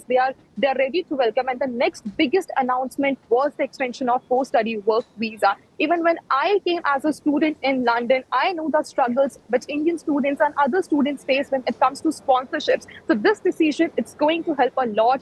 The Indian students, they are going to brush up their skills. And even when I spoke to professors who studied Indian students, they mentioned the dedication of Indian students as compared to French students. They mentioned that the dedication of Indian students is on next level. So imagine, given 5 years, they will value the 5 years and they will turn it into a golden opportunity. If it comes from a student perspective, they invest a lot of money when they come to any other European countries. Absolutely right. It's a golden opportunity. It's an opportunity that many students can now harness for the betterment for their future and, of course, both the countries. Neha, for the moment, many thanks for joining me. For the French and for the Indian soldiers, the festivities are still not over. The Prime Minister will now be moving to Louvre. This is where this world-famous museum is now being shut down for the public. There is a state banquet here. About 250 prominent Indians, Parisians, they've been invited for this state banquet at the Louvre. We'll be reporting from there. We'll get you more on that story. And as far as the Indian Army contingent is concerned, they are now moving to Neuve-Chapelle, where they will be felicitated for their coming to France and for their ancestors having saved the people and made the supreme sacrifice of their lives. 9,000 of them, they will be felicitated. That ceremony happens tomorrow. Well, that is all I have for you on this India Today special broadcast from Paris. Many thanks for watching. News and updates continue on India Today. Stay with us.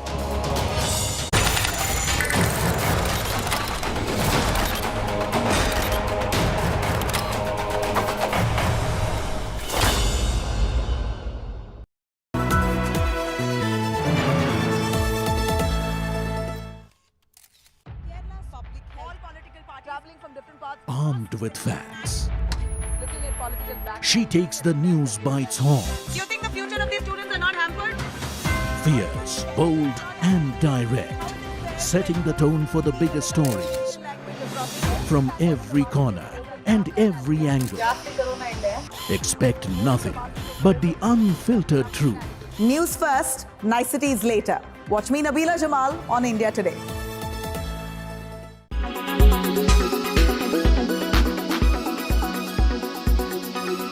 What seems to have been a slowest start, one of the slowest starts to a fiscal year. How is the quarter been? Take us through some of the highlight numbers, Mr. Subramanian. I agree, it's one of the slowest starts we have had in several years as Q1. But then given the recessionary trends and the macroeconomic situation that everyone is talking about, we are pretty pleased with what we accomplished during the last 90 days. The order book of $10.2 billion on top of the $10 billion that we made in the previous quarter shows that we stay relevant. Our offerings are well accepted in the market. And revenue came flat sequentially, while on a constant currency basis, we grew by 7% year on year. We completed the performance appraisal of all our employees, 600,000 of them, and we have completed the annual increment process effective 1st of April. That's again a big accomplishment for us. And overall, I think we have met with a lot of our customers. Your dependence, I won't use the word over-dependence because the US is still the largest economy. On the US market, do you see it being offset? US will continue to do well. And especially, US is investing heavily on innovation. They want to really work on the future of technology, like 2 nanometers and things like that. Semiconductor technology is something that they want to invest very heavily. And they also want to take the lead on the next G, which is the 6G technologies. And then there's a lot of effort that's going on in the North America. And I think, there is a lot of discussion that's happening between India and North America to see how we can collaborate on critical and emerging technologies of the future. It means that, look, it should give us really a good base to collaborate with the innovators and large corporations in North America. What is the outlook as far as demand is concerned? And therefore, do you see a double-digit growth happening in the remaining quarters and for the full year? There are segments in which, we have done well. I think, for us, manufacturing is looking good. Life sciences, healthcare is looking good. Our regional markets and platforms business really have done well, over a year-on-year basis. So there are businesses and markets which are growing on double digits. But as a company, given the growth that we have seen in Q1, the double-digit growth for the whole year is something that we have to wait and watch. It looks a little difficult.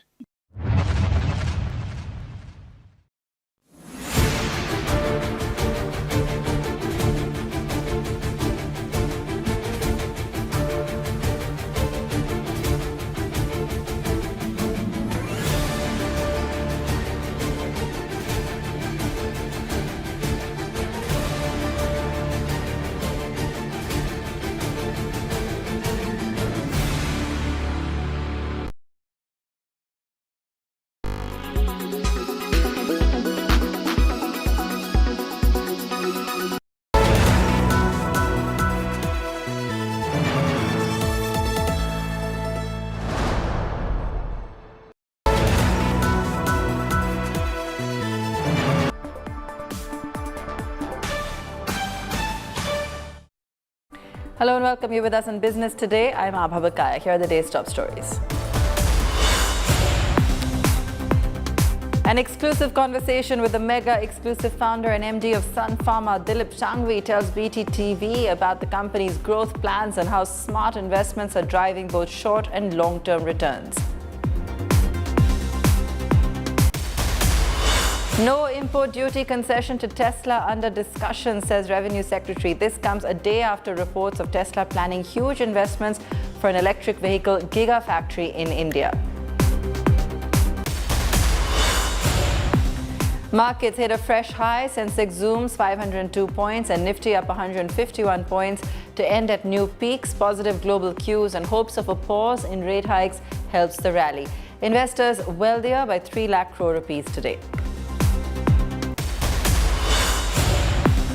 They see digital payment system UPI spreads its wings to be soon available in France for transactions.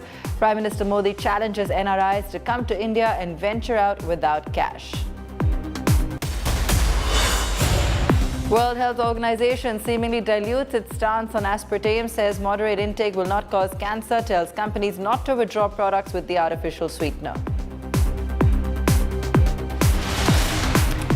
From seeing profits plunge by 70% in FY18 to recording their highest ever profits of 8,474 crore rupees in FY23, Sun Pharma has made a roaring comeback. The stock price in the last 5 years has risen over 92%.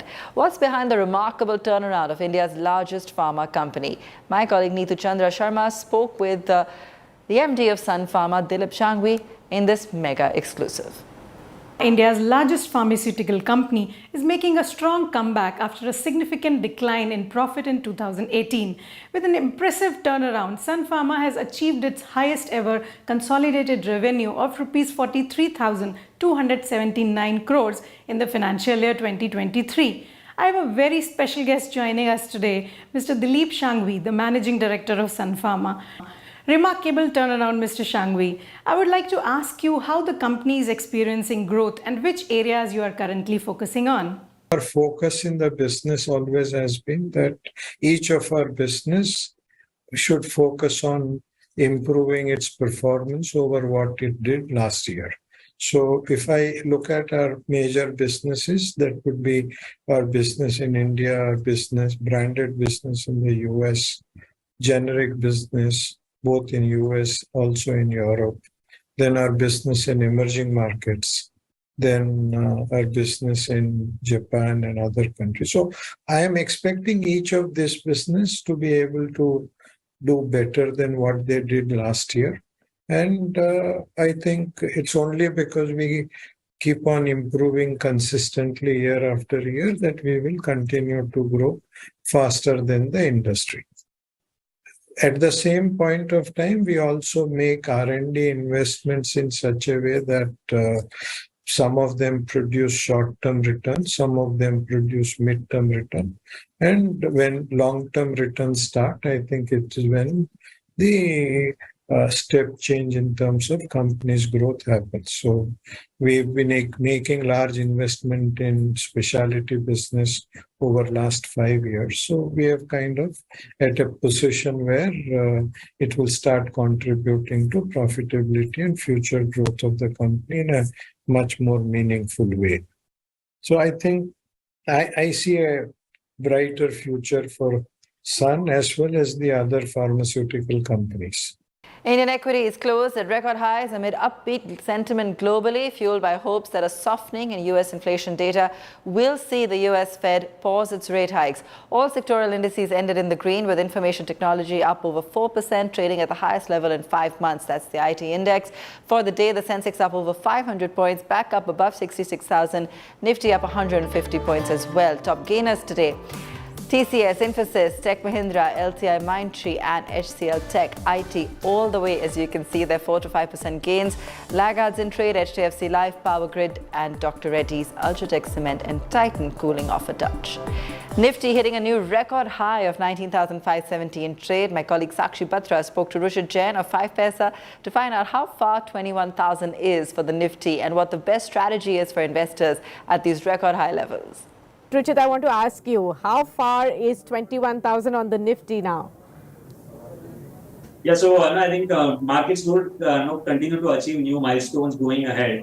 What we are eyeing right now is 20,150. So ideally, as per technical analysis, whenever any stock or the index trades its all-time high, so it's a reciprocal retracement theory, which gives us the target projections or the next resistance projections. Now, 161.8% retracement of the previous correction that we saw in the Nifty, but the one which bottomed out around 16,800. That level is coming around 20,150. So I think as of now, for short-term perspective, maybe later half of this month or early next month, we would see 20,150 getting achieved. And yes, once that is surpassed, then 21,000 also would not be, it would not take much time. So Ruchit, now tell us, how do investors make money at record high markets? What's the strategy that they should adopt right now?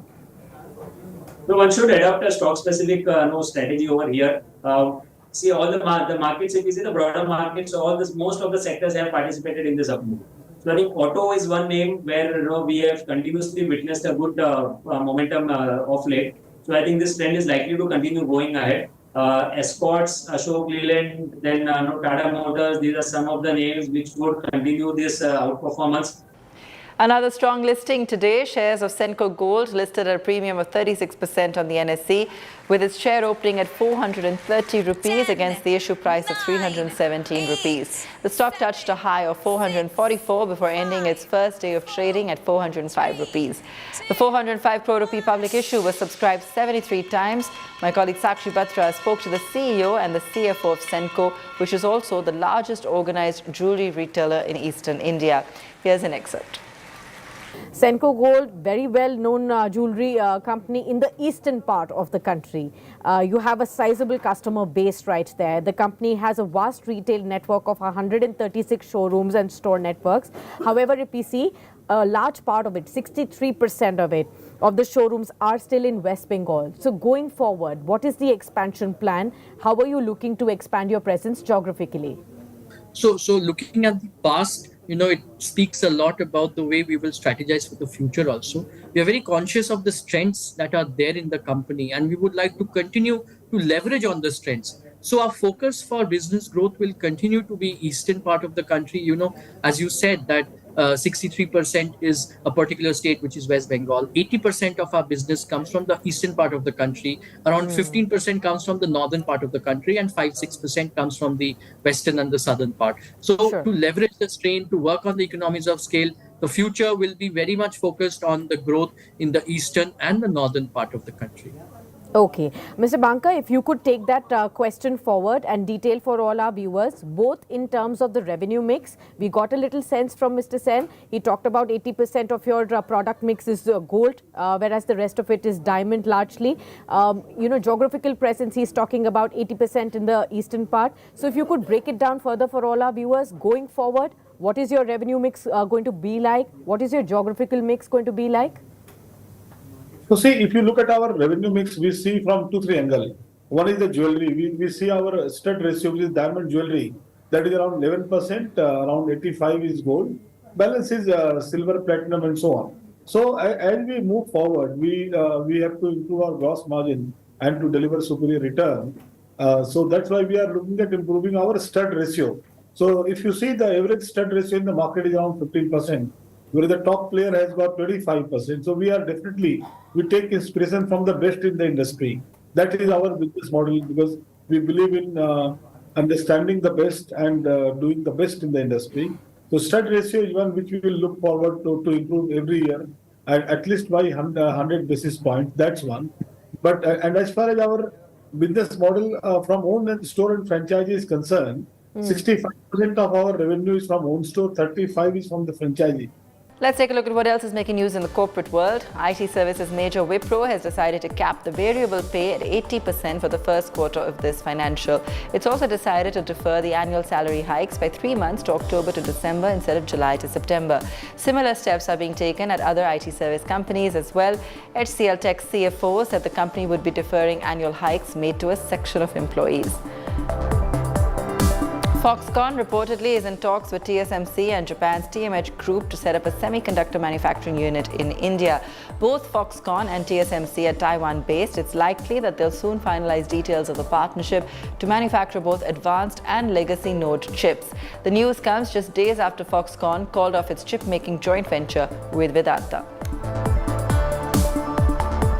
BYD, the world's largest electric car maker, has proposed $1 billion investment in India to establish manufacturing facilities for electric vehicles and batteries. The Chinese company is in a JV with Megha to build a full lineup of electric vehicles in the country. Indian tourists will soon be able to use their Bheem and other apps like Paytm and PhonePe to pay in France.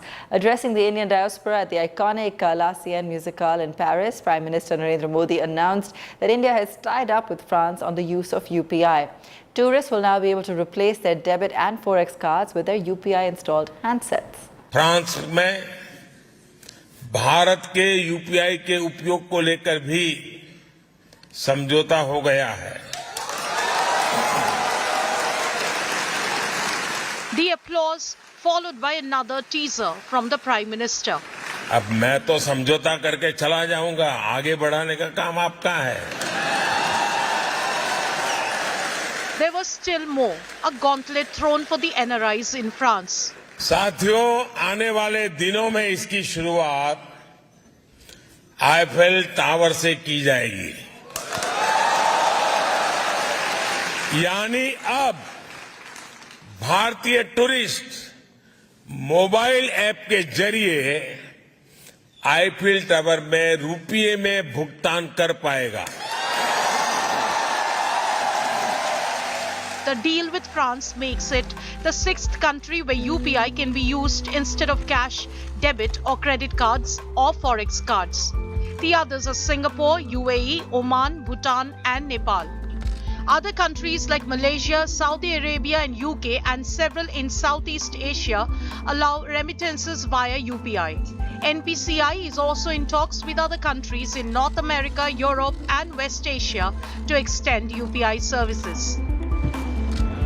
Although UPI in France will open up huge possibilities in the way Indians can spend, there will be no need to carry cash to spend. Just like international debit cards, users can make the UPI payments in the foreign currency from their Indian bank. An MOU was signed with French secure online payment system Lyra last year. The Prime Minister also had this challenge for the NRI community in France. और मैं आपको भी चुनौती देता हूं कि अगली बार आप भारत में आए तो जेब में एक भी पैसा लिए बिना निकलिए घर से. खाली जेब. सिर्फ मोबाइल फोन पर यूपीआई ऐप को डाउनलोड करके रख लीजिए. आप पूरा हिंदुस्तान घूम करके आएंगे. एक नए पैसे कैश की जरूरत के बिना आप अपना गुजारा कर सकते हैं.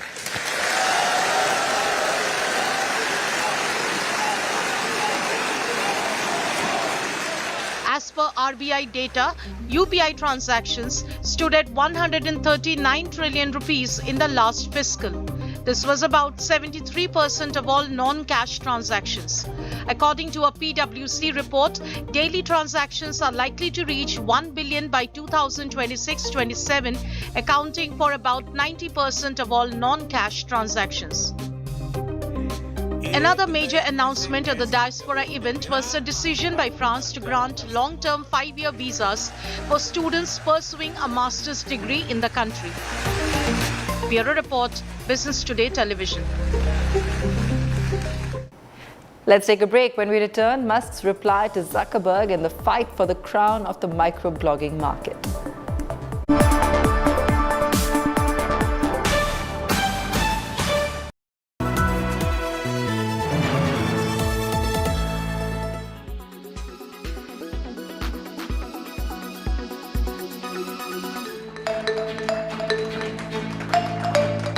Artificial intelligence, AI, an ever-evolving field is transforming the world we live in, unleashing wonders that were once unimaginable. Now, artificial intelligence is transforming lives in Lucknow in the field of medical science. This is an ortho-robo performing a knee replacement surgery, all made possible courtesy AI.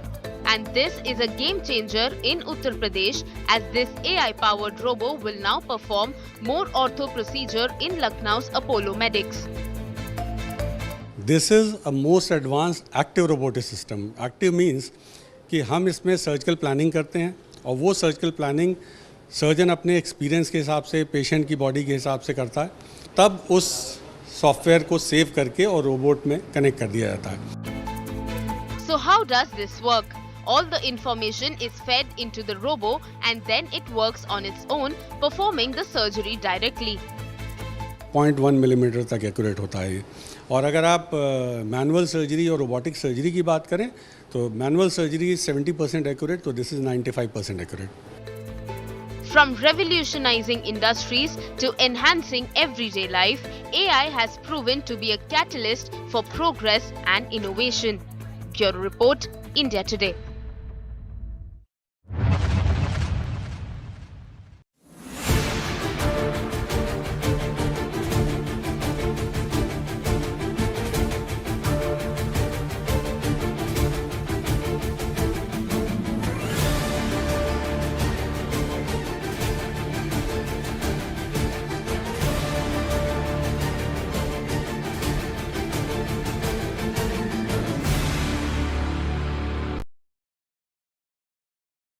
Now.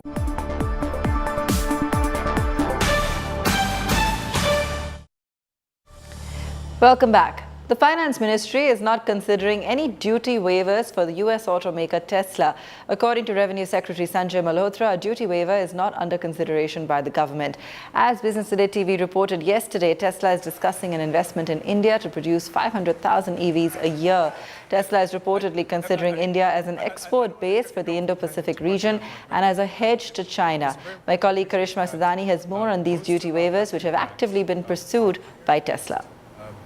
Well, right, officials from the Ministry of Finance Revenue Department have in fact confirmed to Business Today Television that government right now is not considering or taking up any proposal on discussion of waiving of custom duty on Tesla or manufacturing of Tesla in India. In fact, government is more keen on the fact that Tesla should try and align with the Atmanirbhar Bharat or Make in India initiative by setting up a local manufacturing plant or tying up with one of the Indian companies in order to find roadways. Tesla has been complaining of the higher import duties and has been in discussion with the Indian government on a way out. In fact, the Tesla chief, that is Elon Musk, also met Prime Minister Narendra Modi on his visit to the United States of America last month, and they also discussed about the future of investments in India, especially in terms of the electric vehicles. Tesla is in conversation with the Ministry of Commerce and Industry, and they are trying to find a way out to make inroads for the company and also in a way that will stand justified for the Indian market. Thanks, Karishma. Now, in one of the biggest announcements since Elon Musk's takeover, Twitter has decided to share its profits with verified creators. The microblogging platform will now pay creators with a share of the ad revenue earned from ads served in the replies to their posts. Users who subscribe to Twitter Blue and have earned more than 5 million tweet impressions each month for the last 3 months are eligible to join. According to owner Elon Musk, the first round of creator payouts will total $5 million. Danny DeCruz, assistant editor, Business Today, joins us with more on this. Danny, take us through this new revenue system for creators. How will it work? So yes, Twitter is introducing the new revenue system for creators, which is definitely good news for all Twitter enthusiasts. The tweets that get a lot of replies will benefit the most out of it. In a sense, the revenue generated by the ads that are shown in the replies of tweets will be shared with creators. But the precise allocation is yet to be determined. Some creators seem to have already earned massive sums of money. One such creator, Brian Krasenstein, claims to have earned almost $25,000 from Twitter, which is roughly rupees 20.5 lakh. Who's eligible to earn money on Twitter, Danny? Firstly, you'll need to be a Twitter Blue subscriber. Secondly, you'll have to be famous. Bryan Cranston has over 7.5 lakh followers on his account. And that's not it. You should have at least 5 million impressions each month since the past 3 months to be eligible for these earnings. Also, this new feature is available in countries that support the Stripe payment system. And luckily, India is one of them. All right, Danny, thanks so much for joining us with that. While retail prices spiked last month, wholesale prices continued their fall in June. The wholesale price inflation, WPI, fell to a near 8-year low of minus 4.12%, mainly on account of the high base effect. June marked the third straight month when the WPI print turned deflationary. Last year, in the same period, WPI was galloping at 16.23%. Overall, wholesale food prices were up 1.3% in June, with cereals, pulses, milk leading the price rise. Vegetable and potato prices were sharply down. In fact, tomato prices, which are up this month, were down 55% in June. Meanwhile, exports have plunged a massive 22% in June, according to trade data released by the Commerce Ministry. June exports were down 22% to $32.9 billion. Imports also declined 17% to $53 billion. This included a 19% dip in petroleum exports. A statement from the Commerce Ministry blamed the decline in exports on major global economic slowdown as well as inflation. The ministry said the dip was not due to a dip in volume, but due to easing crude prices. Drinking Diet Coke and chewing gum containing aspartame has now been deemed safe, but in moderate quantities. The World Health Organization today declared aspartame as a possible carcinogen, but said it remains safe to consume at already agreed levels. Aspartame is used as an artificial sweetener in a large number of products by the food processing industry. The warning by two groups linked to the World Health Organization came earlier today. It was a warning that aspartame, which is one of the world's most popular sweeteners used in products from Coca-Cola Diet, sodas to Mars Extra chewing gum, is carcinogenic. The organization said it did not have convincing evidence of harm caused by aspartame and continued to recommend that people keep their consumption levels of aspartame below 40 milligram a day, a level it had set 32 years ago. Working group classified aspartame as possibly carcinogenic to humans, that is group 2B, based on limited evidence for cancer in humans. This was specifically for hepatocellular carcinoma, which is a type of liver cancer. It shouldn't really be taken as a direct statement that indicates that there is a known cancer hazard from consuming aspartame. In its first declaration on the addictive announced early on Friday, the International Agency for Research on Cancer based in Lyon, France, said aspartame was a possible carcinogen. That classification means there is limited evidence a substance can cause cancer. The WHO, in fact, suggested consumers weighing beverage choices consider neither aspartame nor sweetener. If consumers are faced with the decision of whether to take cola with sweeteners or one with sugar, I think there should be a third option considered, which is to drink water instead and to limit the consumption of sweetened products altogether. So definitely we're not advising companies to withdraw products, nor we are advising consumers to stop consuming altogether. We're just advising for a bit of moderation. Meanwhile, some researchers are pushing stevia as an alternative for aspartame. Stevia is a sugar substitute made from the leaves of the stevia plant. It's about 100 to 300 times sweeter than sugar, but has no carbohydrates, calories, or artificial ingredients. Some people complain that it leaves a bitter taste and even taste like menthol. When it comes to beverages, which are by and large the major source of aspartame in the US, water really is your best beverage choice. Unsweetened beverages like coffee and tea can also be good options, but really water is your best choice. So if you currently drink diet soda, switch to water or unsweetened drinks, or worst comes to worst, drink sweetened with stevia if you want something that has a sweet taste. That's a safer alternative to aspartame, in our opinion. Several scientists not associated with the reviews said the evidence linking aspartame to cancer is weak. Food and Beverage Industry Association said the decisions showed aspartame was safe and a good option for people wanting to reduce sugar in their diets. The WHO said that existing consumption levels meant, for example, that a person weighing 60 to 70 kg would have to drink more than 9 to 14 cans of soda daily to breach the limit, based on the average aspartame content in the beverages, around 10 times what most people consume. Bureau Report, Business Today Television. That's all from us on the show tonight. Thanks so much for watching.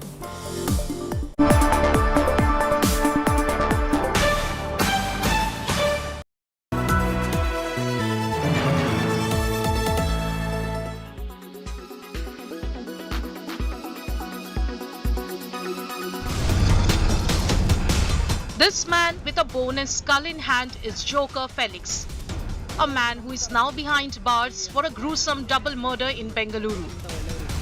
He stabbed two men to death mercilessly in their office, all over a petty professional rivalry. This is a tale of two rival companies, turning into a tale of two murders. The victims, Phanindra Subramania and Vinu Kumar, the MD and CEO of their company Aeronix, went to work on Tuesday and never came home. According to the cops, at 4 p.m. on Tuesday, Joker Felix and two of his aides entered the Aeronix office and entered the MD Phanindra's room. They then attacked him, with Felix slashing him with a sword. Seeing the shocking crime, the CEO Vinu Kumar intervened but was then attacked with a knife that the accused were carrying with them. The three then escaped from the back door. What was the reason for this merciless display of violence? Murder by knife is personal. They wanted this to hurt. According to police, Joker Felix previously worked with murder victims Phanindra and Vinu. The victims left and started their own organization and reportedly took most of the customers and employees with them, angering Felix. Joker Felix and accomplices Vinay Reddy and Santosh Srinivasa are now in police custody. Pride, vengeance and professional rivalry cost these two men their lives. And the actions of this rather unstable internet influencer has landed him behind bars. With Anaga Keshav, Bureau Report, India Today. Weather forecast now. Delhi, maximum 38 and minimum 27 degrees. Mumbai, maximum 28 and minimum 25 degrees. Kolkata, maximum 34 and minimum 27 degrees. Bangalore, maximum 27 and minimum 21 degrees. Chennai, maximum 35 and minimum 26 degrees. Hyderabad, maximum 33 and minimum 24 degrees.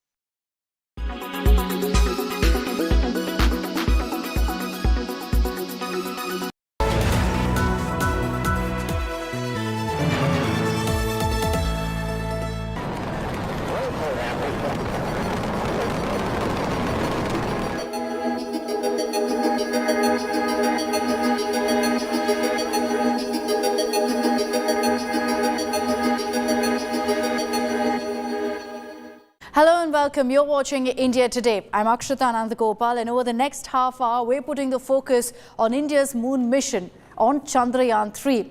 Carrying a billion dreams, India has shot for the moon. ISRO launched its third lunar mission, Chandrayaan 3, which took off from Sriharikota at 2:35 p.m. on Friday afternoon, carrying a lander and a rover. In the next 40 days, it will touch down at the south pole of the moon.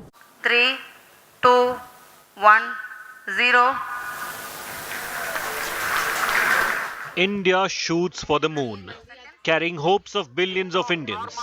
Bahubali rocket LVM-3 rocket lifted off with Chandrayaan 3, aiming to land a rover on the moon's surface. The takeoff was picture perfect, every technical milestone achieved. यह भीमकाय rocket आसमान को चीरते हुए अपनी भयानक दहाड़ से चारों ओर कंपन उत्पन्न कर रहा है. And as Chandrayaan 3 separated from the rocket, scientists and space enthusiasts gathered to witness history and broke into applause. We are excited, elated by the success of this because it was so much important for us to put it first in the orbit. Without that, there is no further travel to moon possible. So that way, it is really exciting for us. The spacecraft will take about 2 weeks or more now to enter lunar orbit, aiming to be the first to land near little explored south pole of the moon. The journey is estimated to take more than 40 days, with the spacecraft potentially reaching the moon around August 23rd or 24th. It was perfect, and all the propulsion stages worked very nicely, and the intended orbit also was achieved, and it was a perfect mission. If ISRO pulls this mission off successfully, India will join an exclusive list of just 3 other countries that have managed a soft landing on the moon: US, former Soviet Union, and most recently, China. It's a moment of glory for India, also a moment of glory for you and I, all of us who have been part of the history in the making. And while Team ISRO has done the entire country proud, India has reaffirmed its leading role as a global player. India's second lunar mission was launched in July 2019, but it was only partially successful. Even today, its orbiter continues to circle and study the moon. But the lander rover failed, crash landing during touchdown. Chandrayaan 3 comes 13 years after the first moon mission in 2008.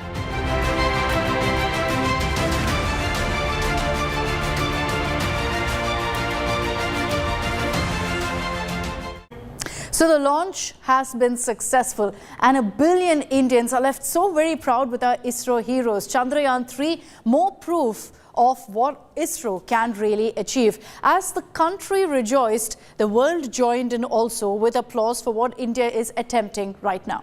3, 2, 1, 0.